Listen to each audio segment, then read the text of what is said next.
নামনি অসমত এতিয়া আমাৰ অসমীয়া মানুহবিলাক সংখ্যালঘিষ্ঠ হৈ গ'ল। ধুবুৰী, বৰপেটা, প্ৰায় বৰপেটা ৰোড, হাউলি, দৰং, মঙলদৈ প্ৰতিদিনাই অসমীয়া মানুহে মাটি বিক্ৰী কৰে। কিয় বিক্ৰী কৰে? ব্যৱসায়টো আমাৰ বাংলাদেশৰ পৰা অহা মানুহবিলাকে দখল কৰি ল'লে আৰু ব্যৱসায় দখল কৰাৰ লগে লগে তেওঁলোকৰ হাতত টকা পইচা আহি পৰিল। আমাৰ মানুহে এতিয়া মাটি বিক্ৰী কৰে আৰু গুৱাহাটীলৈ গুচি আহে। যোৱা আজিৰ পৰা 3 দিন আগত এগৰাকী ছোৱালী মোক লগ কৰি ক'লে যে মামা মাটিৰ পাৰ্মিশ্যন এটা লাগে, আপুনি দিয়া নাই, মোৰ ফিজ দিব দিগদাৰ হৈছে। মই বোলো মা কি পাৰ্মিশ্যন? বোলে আমি মাটিটো বিক্ৰী কৰিব খোজো। ঘৰ ক'ত? বৰপেটাত। মই লগে লগে ক'লো মা তুমি নিশ্চয় এনেকুৱা মানুহকে বিক্ৰী কৰিবা? বোলে মামা হয় কথাটো।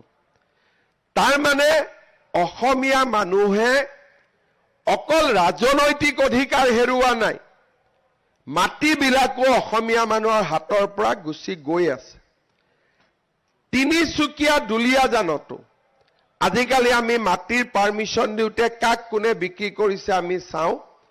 তিনিচুকীয়া দুলীয়াজানতো আজি এই ধৰণৰ মানুহবিলাকে বেছিকৈ মাটি কিনা আৰম্ভ কৰিছে, কাৰণ তেওঁলোকৰ হাতত অপৰ্যাপ্ত টকা আহিছে।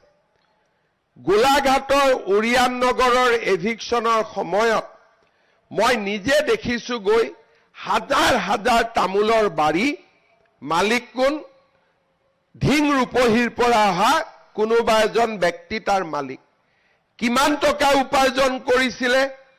ভাঙি নিদিয়াৰ আগলৈকে মাহত তেওঁলোকে বছৰত হিচাপ কৰিলে মিনিমাম 1 কোটি টকা তেওঁলোকে উপাৰ্জন কৰিছিলে। তেওঁলোকে কি কৰিলেহেঁতেন? লাহেকৈ সৰু পথাৰত 2 কঠা মাটি কিনিলেহেঁতেন, বৰপথাৰত কিনিলেহেঁতেন, গোলাঘাটলৈকে আহিলেহেঁতেন। আমাৰ অসমীয়া মানুহৰ হাতত টকা পইচা নথকাৰ সুযোগ লৈ আজি এছাম মানুহে অকল ৰাজনৈতিক আক্ৰমণ নহয়, আমাৰ ওপৰত অৰ্থনৈতিক আক্ৰমণ চলাইছে। গুৱাহাটীত হিন্দু মানুহে মাটি নিকিনেই, মাত্ৰ মাটি বিক্ৰী কৰে। গুৱাহাটীৰ ফ্লেটবিলাকতো হিন্দু মানুহৰ সংখ্যা কমি কমি গৈ আছে, অসমীয়া মানুহৰ সংখ্যাও কমি কমি গৈ আছে। আমাৰ জাতিটো আজি এটা সংকটৰ মুহূৰ্তত থিয় হৈ আছে, ৰাজনৈতিক অৰ্থনৈতিক সকলো ফালৰ পৰা। আপোনালোকৰ মনত আছে 2 বছৰ আগতে এটা সংগঠনে কৈছিল যে যদি আমাক আপাৰ আছামৰ পৰা খেদি পঠিয়াই আমি আপাৰ আছামত মাছ নপঠাওঁ। তাৰ মানে ব্লেকমেইলিং, তেওঁলোকে নিজৰ জীৱনৰ নিয়ম কৰি লৈছে। যদি মাজুলীত ব্ৰিজ এখন বনাব লাগে 300 শ্ৰমিক ধুবুৰীৰ পৰা আহে। যদি 300 শ্ৰমিক ধুবুৰীৰ পৰা আহে 200 জন ঘূৰি যাব, 100 জনটো থাকি যাব।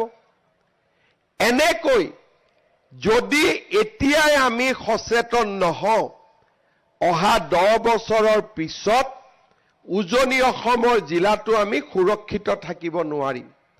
গোলাঘাটত আৰম্ভ হৈছিল, আমি এটা ডাঙৰ এভিকশ্যন কৰিব পাৰিলোঁ। 15,000 মানুহৰ নাম খালি ভোটাৰ তালিকাৰ পৰা এইবাৰ কাটা গৈছে। তাৰ মানে আপোনালোকে চিন্তা কৰক, এই 15,000 মানুহে যদি ভোট দিলেহেঁতেন আৰু অহাবাৰ এই সংখ্যাটো 25 হ'লহেঁতেন। পৰিৱেশৰ লগত কোনো ৰাজনীতি কৰা মানুহে মানুহক সঁচা কথা নকয়, ভয় কৰে, কিজানি ক'ব মোক ধৰ্ম নিৰপেক্ষ নহয় বুলি কৈছে। অসমত বহু দিনৰ পিছত আমি সাহস কৰিছো যে কলাক কলা বুলি কম, বগাক বগা বুলি কম, আমি ভয় নকৰো। আমি অসমীয়াই অৰ্থনৈতিক শক্তিটোক আমি উভতাই আনিব লাগিব। আমাৰ যুৱক যুৱতীয়ে যেতিয়া কাম কৰিব তেতিয়া আমি অৰ্থনৈতিকভাৱে শক্তিশালী হ'ব পাৰিম আৰু অসমখনক আমি ৰক্ষা কৰিব পাৰিম। এভিকশ্যন, উচ্ছেদ এইবিলাক হ'ল পেইন কিলাৰ। আজি বিষ হৈছে, এটা পেইন কিলাৰ দিলোঁ, কিন্তু পাৰ্মানেণ্ট ট্ৰিটমেণ্ট নহয়। পাৰ্মানেণ্ট ট্ৰিটমেণ্ট হ'ল অসমীয়া যুৱক যুৱতীয়ে অৰ্থনৈতিকভাৱে আমি শক্তিশালী হ'ব লাগিব। মাটি বিক্ৰী কৰাটো প্ৰশ্নই নুঠে, নতুনকৈ মাটি কিনিব পৰা আমাৰ অৰ্থনৈতিক শক্তি হ'ব লাগিব।